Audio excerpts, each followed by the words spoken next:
VGK knocks off the Have-Nots to earn their seventh consecutive win. Brossoit isn't good in his return with Henderson and shots. Your Locked On Golden Knights, your daily podcast on the Vegas Golden Knights, part of the Locked On Podcast Network. Your team every day.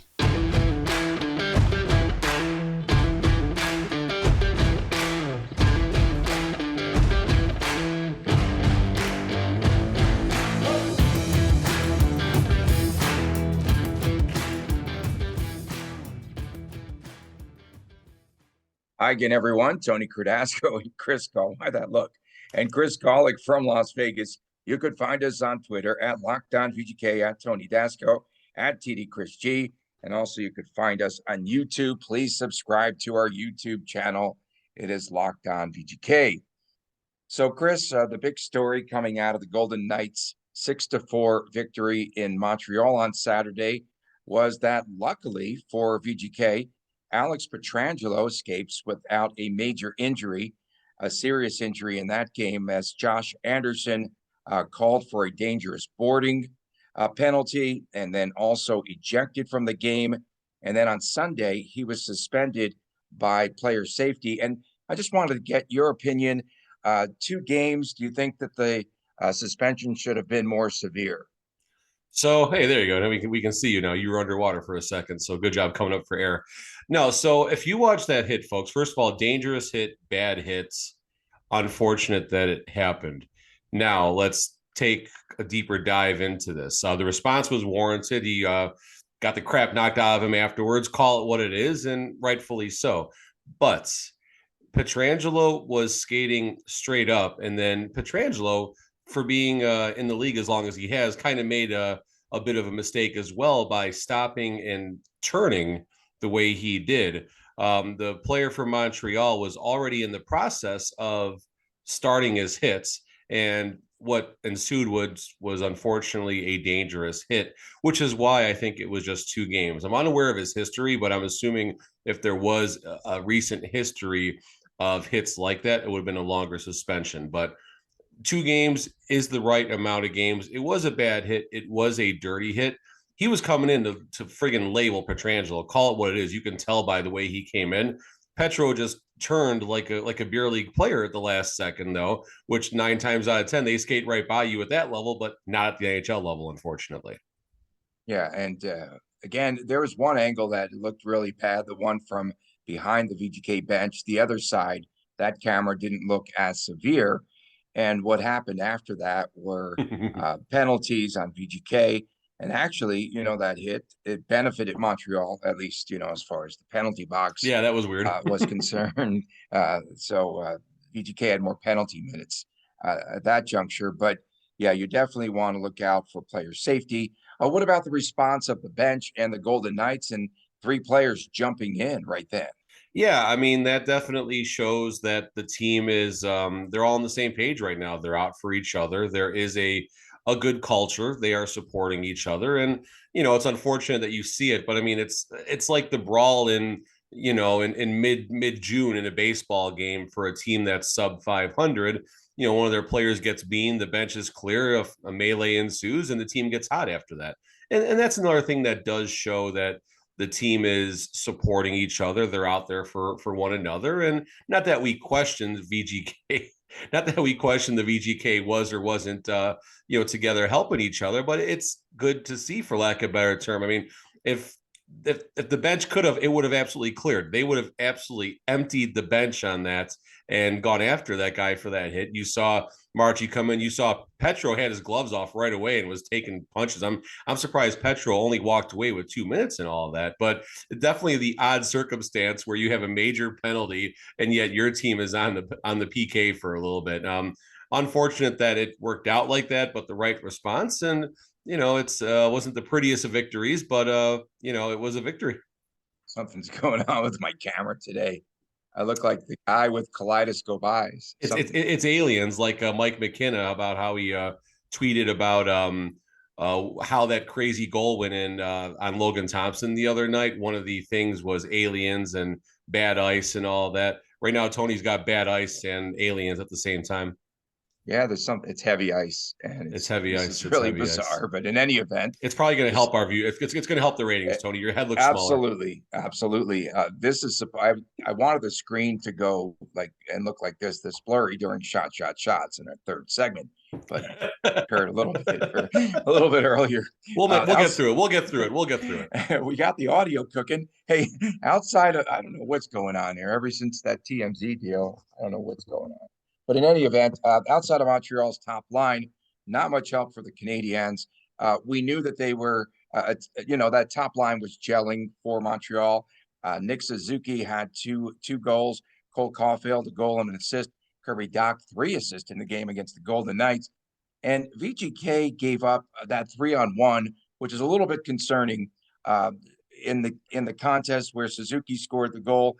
To me, there was just too much open ice there in that third period. 7 goals combined were scored. So we did mention in our preview on Friday that Caulfield and Suzuki are doing well, and the complementary effort is the reason why Montreal was basically 5-5 heading into that game, 5-6 now after that game. Kirby Dach, excellent pickup, obviously from the Blackhawks as part of their fire sale over the summer. You make the points. There was a lot of open ice out there, and was the team overthinking the system? Was Cassidy pushing a little too hard? Is this just simply a product of 3 straight road games and the matchups aren't going favorable in the sense that when you're on the road, you don't get the last change. The home team can put out their unit after a change. Icing is the only thing that can change that.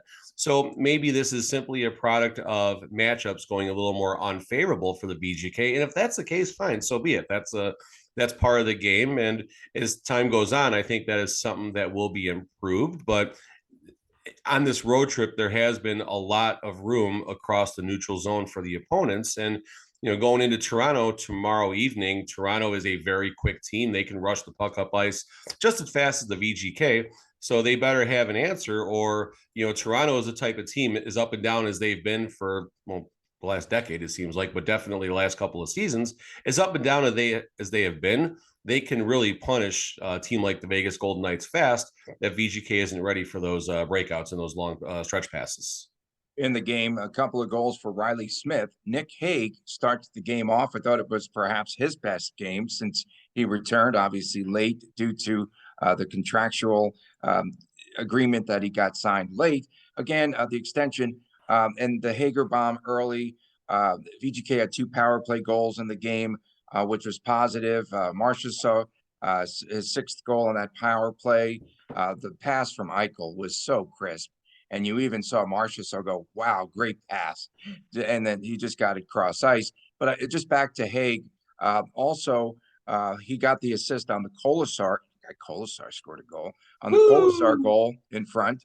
And, we saw this past week where the Ottawa coach, DJ Smith, said that he felt that Nick Hague and Zach Whitecloud might be the best third pairing in the National Hockey League. So good week for Nick Hague, and he apparently is coming on, and he didn't have to play with Junior Stick there the other day because, he kept his stick in his hands. So I was actually with Gil Martin yesterday doing that hit for Lockdown NHL. I think we actually got the lead, Tony. I think, oh my God. That's why you wanted me to do the lead, because of your camera situation over there. And I actually did mention the comment that was made about Hagen Whitecloud. And another question that was asked to me is an unsung hero of VGK. And I'm still beating the Zach Whitecloud drum to anyone that's going to listen about the contributions that he's making to this team. His stats aren't as good as they've been as far as his plus minus goes, but that's because he's probably doing other things and matchups and things like that. But Whitecloud is going to be an unsung hero of this team for a long time to come. I'll even go as far to say that Whitecloud might earn a letter in the not terribly distant future, a couple seasons down the road or something like that. A lot of good things happening right now. Like you said, Jack Eichel just doing Jack Eichel things out there. Marchessault hadn't scored a goal in a while. He had 5 goals pretty fast. Nice to see him back. I was trying to load. I was curious because I did mention with Gil yesterday about the power play rankings, and I'm curious how because we did talk earlier in the week, VGK was in the bottom third, approximately right in the upper 20s or so. And unfortunately, I can't get the screen to load, but I'm not sure where they rank right now. But hopefully, there's an improvement. 2 power play goals this early in the season will move you up the rankings a little bit. +4 for Nick Hague, +4 for Mark Stone. Mark Stone didn't really have an active game as far as he didn't score any points, I don't believe. I don't think he might have had a couple of shots on goal from what I recall in that game, but his contributions are many and they need to have him on the ice apparently. No doubt. And Mark Stone he's going to have a lot of unnoticeable games that aren't going to trigger the stat sheet for that type of contract. I know that's a little bit concerning when you hear something like that, but Mark Stone not making the score sheet doesn't mean Mark Stone did not have a brilliant game. Go back to Marian Hossa and Mark Stone. Marian Hossa, Chicago Blackhawks, Ottawa Senators, Pittsburgh Penguins, Detroit Red Wings. I think I got all that right. But a long time with the Blackhawks when I was watching the Blackhawks a lot. Hossa and Mark Stone have a lot of similarities. I think Hossa in his prime had a little more of a lethal scoring touch, but as far as their ability to back check, to help in every inch of the ice, there's not a weakness in Mark Stone's or Marian Hossa's game, no matter what they're doing out there. And someone like Mark Stone excels on the two-way side of things, simply playing defense, forechecking, back checking, checking. I mean, he even got in a fight early in his VGK career with was it Scheifele, I want to say, and and McCauley was actually the one reffing the game. That was the first time I got to see McCauley give his patented 5 minutes for fighting call. So that was kind of fun to see. And Captain Mark Stone is doing what Captain Mark Stone needs to do, and that's leading the troops by example.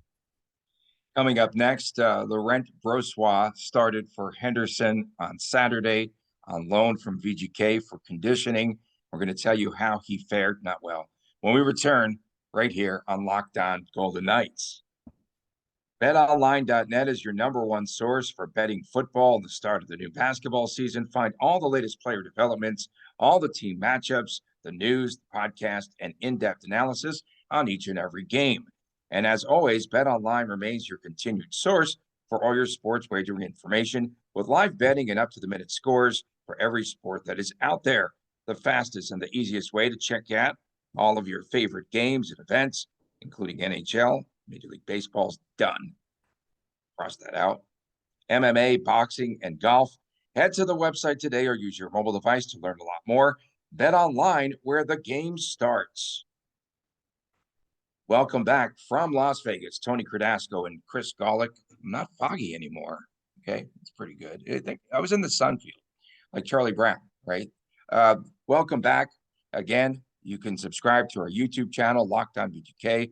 Find us on Twitter. Thanks for making us your first listen. Free and available wherever you get your podcast.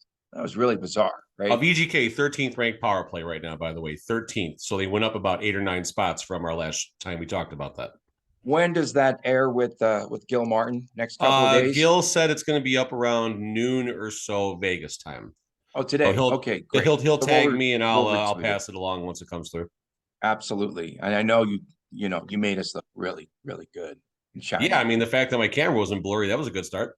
Well, what happened here? It looked like the San time changed, Tony. The time changed. The fog came in. It's not only here in the background and everywhere else, but in my head because of that hour time change. In any event, I'm tired today. I'm not gonna lie, I'm tired. You know what today is? Today is what, the Monday? It is what the Monday, and it's also the first Monday in Bro-vember for Brossoit. And so down with Henderson, or it's not down on the farm, it's east of the farm, right? It's southeast. Okay, southeast of the farm. In the setting sun. In Henderson with the Silver Knights. And the results, as you were there at the game, can you fill us in? The results weren't very good. No, well, the results, sure, yes. The results, the score, fine, whatever. And you did make the comment that he wasn't good in the intro. That's why I was kind of giving you the cockeyed look. So I had a real pleasant interaction. I want to see if I can find this right now. It's probably going to take me too long.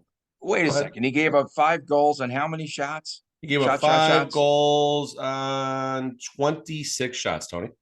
Okay. So here's the laydown, folks. So a couple of things. This is his first starts since sometime in the spring. He had off-season Oh, surgery. he went Aiden Hill on us. Okay. And that's the thing. That's exactly where I'm going to go with this. Really? So Okay. a few things to look at here.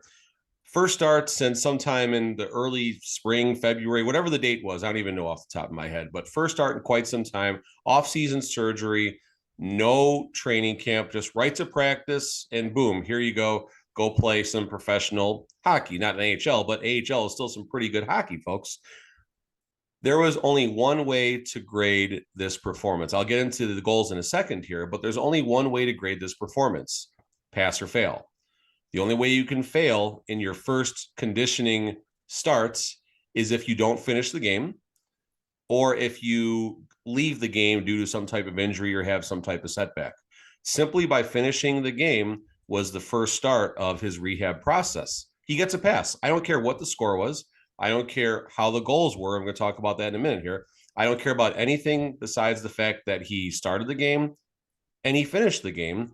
He wasn't slow going side to side. He wasn't slow to react. He didn't look hobbled. He didn't look injured.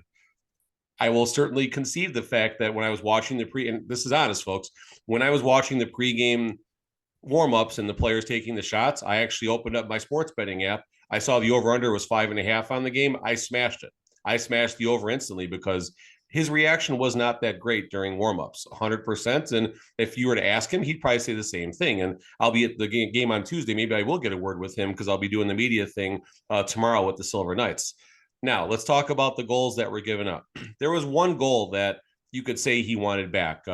If you were following along with me on Saturday, folks, I actually put a video up of each of the goals on the replay board on the silver screen at the Dollar Loan Center.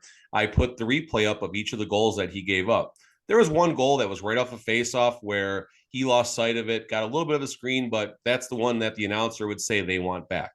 Otherwise, every other goal was either a breakdown, no coverage in front of the net, 3-on-1, 2-on-1, set pieces where he was drawing absolutely dead to save it. He gave up 5 goals. There was one from the point he probably wanted back. There was one strange one where I thought the net had actually come off before the puck went in, and I don't think he necessarily did anything wrong in that. It was just one of those weird ones, but the other 3 goals, 3-on-1s, 2-on-1s, backdoor, there were the first goal he gave up.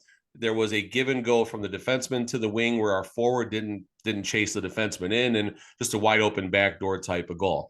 Now, what you look for as his next start comes presumably tomorrow evening for the Silver Knights, you look for maybe to make a couple of those saves that the goalie shouldn't, because that's a difference of what helps your team win a game or not.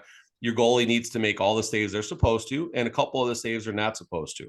So I think as we look at the trajectory, we look at the improvement game over game, you'd like to see obviously him a little more active and get across the net a little bit better. But to say this was a bad performance, to say, people are flipping out on social media. It's so funny. But Aiden Hill, for lack of a better term, was terrible in the preseason. We were Robin Lehnerring him. We were injured, hobbled, Robin Lehnerring Aiden Hill right back to San Jose after the first, present company included, when I saw him get shelled against San Jose in the preseason. So yeah, it relax, wasn't good. Relax, folks.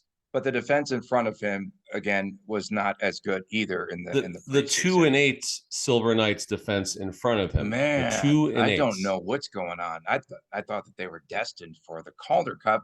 The more that I think about I said it, that's exactly what I said. I thought this was a Calder Cup lineup. Yeah, same here. Exactly. And so again, when they're going to have to activate Brossoit, right? The more that I think about it over this weekend, the more that I feel it is going to ruin the chemistry of VGK. Because again, Bruce Cassidy has this rotation. Okay. It's not going to be the rotation. Okay. You've got Hill, you've got Thompson. They're playing well. They know exactly what they're doing. I feel as though they know when they're going to get their starts. There's no question marks. I think they're each just gaining a ton of confidence. And I feel as though the team and the defense are rallying in front of them. And again, no disrespect to Brossoit. I just feel that this is something that could hurt the chemistry of the Vegas Golden Knights and their goaltending. I really don't want him there. right now. And I don't know what you're going to do. You got to get rid of someone. There's got to be an odd man out. Bruce Cassidy does not like the 3-man rotation. Everything is fair. And I want to give a shout out to Shay Shimrit at SHI_FS. A lot of pleasant interactions. And this was the quote, and it was a response to something I said. I think Aiden Hill was on the shelf longer. This was actually after Tony tweeted the Brossoit in a Tampa Bay, or excuse me, a Toronto Maple Leafs jersey. But like LB, he didn't I like play to stir it up. Come on, man. It's fair. He didn't play since March. Unlike LB, he did the entire training camp in the summer before starting. So he was out for 5 months versus LB's 8 months and didn't have an offseason surgery. So, let's take all this. Oh, wait, I almost lost the microphone. Let's take all this with a grain of salt right now. And yes, something might be looming if LB does return to the VGK active roster, as far as the potential for at least sending Logan Thompson to the AHL. I don't think it's actually going to happen. I think it'll be a paper transaction type of thing if it does. But the possibility of Logan Thompson actually being a Henderson Silver Knight sometime, come November 12th, 13th, 14th, 15th. Again, he's not going to Henderson. It would just simply be as a paper transaction to clear out space for the roster. And there'll be more details about that once this happens. I'm with you on the 3-man rotation. It's concerning because the chemistry is good. Folks, the Vegas Golden Knights are 11-2 right now. The Vegas Golden Knights are 11-2, and we've gone 13 games without goalie controversy. And, here we are. Yeah, it's not a VGK season, of late without some sort of controversy. Going back to season 3, right? Right. And he's going to take, Brossoit would take a lot of the turns of Aiden Hill. And right now, Aiden Hill, undefeated. He's in a zone. He's playing well. Yes, he's getting the back ends of the back-to-backs. And here he goes. Here he goes. Here comes Tony. Okay. But in any event, he would take time away from Aiden Hill. And I have to give Hill props, okay? Because you and I both thought he wasn't worth a hill of beans at the start of the season. And now, at the top of the hill. Tony, I love how you ad-libbed that. I don't think you were prepared. You prepared yourself for that, so that was good. But yeah, I mean, that's the thing, folks. Like, everyone here blasting Brossoit, go back to my tweets with Shay over there, or go back and watch Aiden Hill's game against the San Jose Sharks in the preseason, and then watch Aiden Hill's games now. LB is going to be just fine. LB, to the best of my knowledge, is the most experienced NHL goaltender, maybe outside of Michael Hutchinson, that we have in the VGK system right now. Oh, people were ripping Hutchinson too for taking up a roster spot on our feed as well. Well, and here's one thing really fast. There were actually people, I'm going to take a shot. I'm going to take my own shot here. There were actually people either in the VGK fan pages, Henderson fan pages, and actually people at the game were actually yelling for Patera to come in. Like, folks, you need to calm down for a second here. First of all, the AHL is development. If your AHL team wins and competes for a Calder Cup, wonderful. It's exciting. I've experienced it 3 times with the Chicago Wolves before I made the move out here. And it's an absolutely amazing experience to watch your team win a Calder Cup. And hopefully the Henderson Silver Knights will be there. One point, obviously, our Golden Knights to win a Stanley Cup.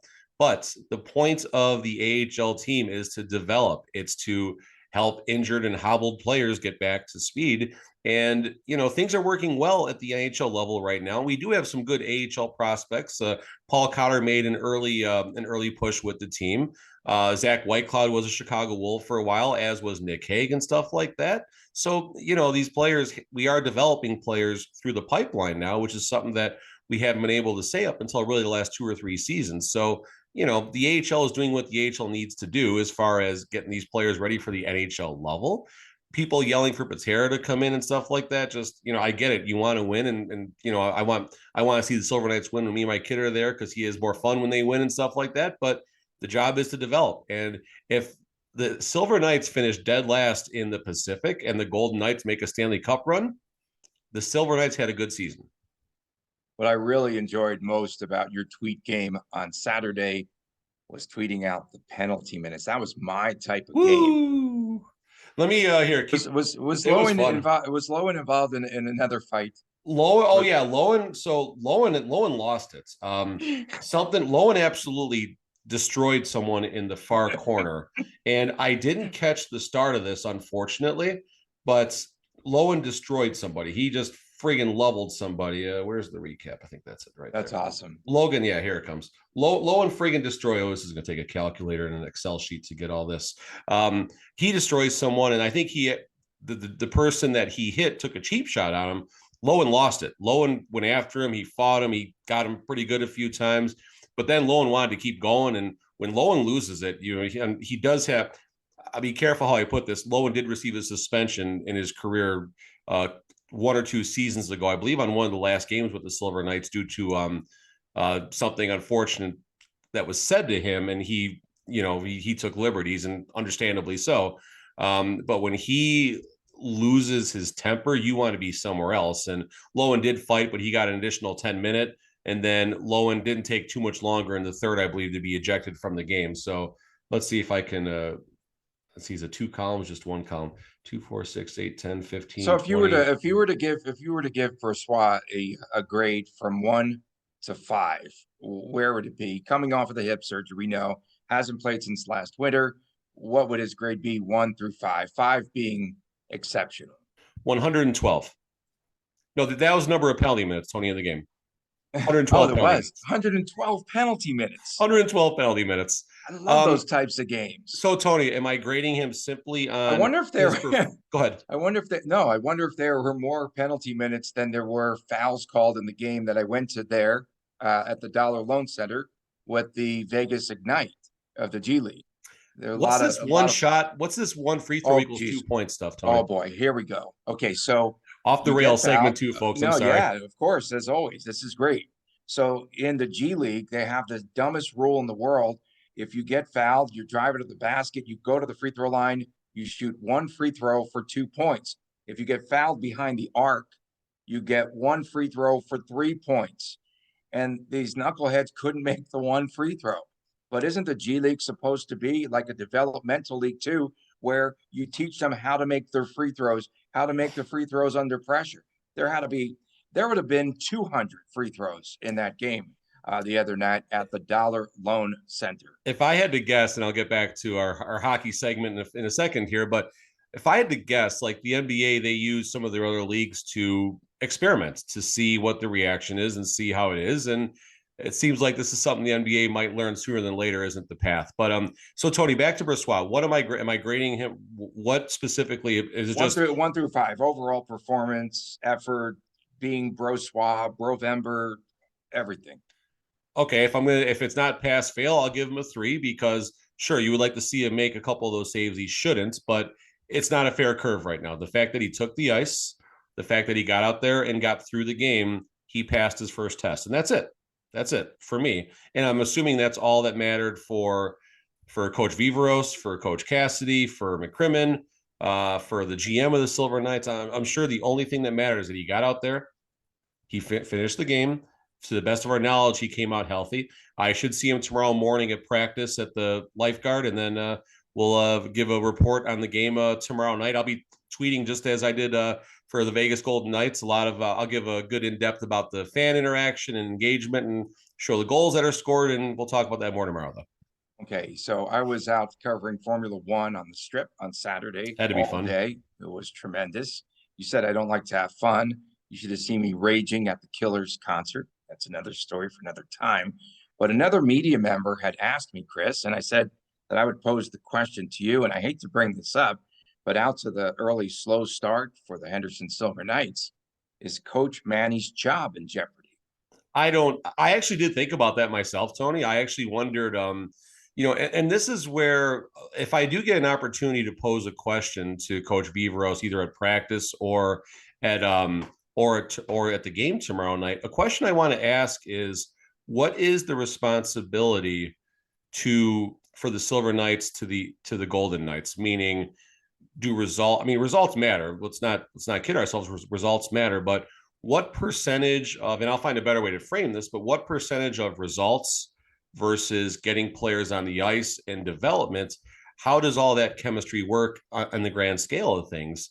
And I don't think there's any issue with what Coach Viveros is doing. He has a tremendous responsibility, not just while the team is here, but he's the first, him and usually the Savannah Ghost Pirates crew are basically the ones running the rookie camps and stuff like that. They have such an important role with the team as a whole, not just simply coaching. So I don't think there's any issue with what Vivros is doing. Obviously maybe we'll get a better pulse on that if I'm able to get a word with him and see his general reactions and stuff, but I don't think there's any issue with what he's doing. And I don't think there's any, I mean, wouldn't that be such a Golden Knights thing, Tony, if they just decide, we're going to can the AHL coach, just stir it up a little bit. All of a sudden McCrimmon take away the McCrimmon plan, I guess. So I'm just going to real quick here because we're running a little bit late, got to go to break. But, I've spoken to the Las Vegas Aviators manager, Fran Reardon, about this in the past. And the Oakland A's raid that roster repeatedly. And they just want to see some progress, I think, with the players that you have there right now. That's the question mark. Are they making progress there with the AHL Silver Knights? We'll talk more about that. It's going to be a great topic to discuss later, more in depth tomorrow, right here. Okay, we could do that tomorrow on Locked On Golden Knights. Coming up next, Bruce Cassidy quoting and thanking and giving credit to Little John. We'll turn more after this on Locked On Golden Knights. Thanks for making Locked On VGK your first listen today. For your second listen, it is Game to Game NHL. It came out of the fog. It's okay. We're good. Each and every moment, every top performance, every result. Locked On Game to Game covers your game, every game from across the NHL. Local analysis from Chris and other Locked On folks. Follow Game to Game, Locked On NHL, available on the Odyssey app, on YouTube, and wherever you get your podcast. Welcome back to Locked On Golden Knights. Tony Cardasco, Chris Golick from Las Vegas. The Golden Knights, 42 shots on goal. This is going to be a recurring theme, I think, anytime that they do well and they put a lot of shots on net. And so they had that video that came out with the rapper, the artist, Lil Jon, which was rather funny. It was comical, satirical. And so they had asked Bruce Cassidy after the game about the Nick Waugh line. And he talked about puck possession. And he said that they set the table for the next line that comes out on the ice. And he liked that they were rewarded on Saturday on the score sheet. And a lot of time he said that they get shots, and they don't go in any event. He said that's an inside joke for the folks from Vegas. And he said that Little John gets a lot of the credit for all those shots put on net. But when you take a look at that fourth line for VGK, and he also said Little John's 1-0 in his career now. And he gets all the credit for them actually putting all those shots on net. When you take a look at that fourth line, they had 10 shots on net. On Saturday, I got to go back to just saying shots, okay? 10 shots. They had 4 points. Carrier, 4 shots on goal. Kolasar, 4 shots. Waugh had 2 shots, 4 total points. And then I went back to the Ottawa game, and they had 7 shots on goal. Quality shots, and they're getting in and high danger chances overall for the VGK with all of these shots. Everybody is doing a shot. Jeez. All right. It's 10 a.m. somewhere, folks. It's 10 a.m. somewhere. Okay. So the fourth, let's go back to the DeBoer era for a second here. It's been 35 minutes. We haven't mentioned his name yet. So that's a successful show by any means, but lines 1, 2, and 3, and line 4, going back to the DeBoer area. How many games? This is a dead horse that's going to be deader in a second, unfortunately. But shots after shots after shots. Now I'm doing this, Tony. So many shots on net where into the goalie's crest from the point, lazy, lame duck shots that the goalie can see, very little traffic. Line 4 gets a pass for any type of shots that they take. Line 4, I don't care if it's a lazy shot. I don't care if it's a good shot, a bad shot, or anything else. I don't care what type of shot that it is. We should take a shot every time we say the word shot now. But whatever shots that they take, it's a good thing for line 4 because they're getting pressure and things like that.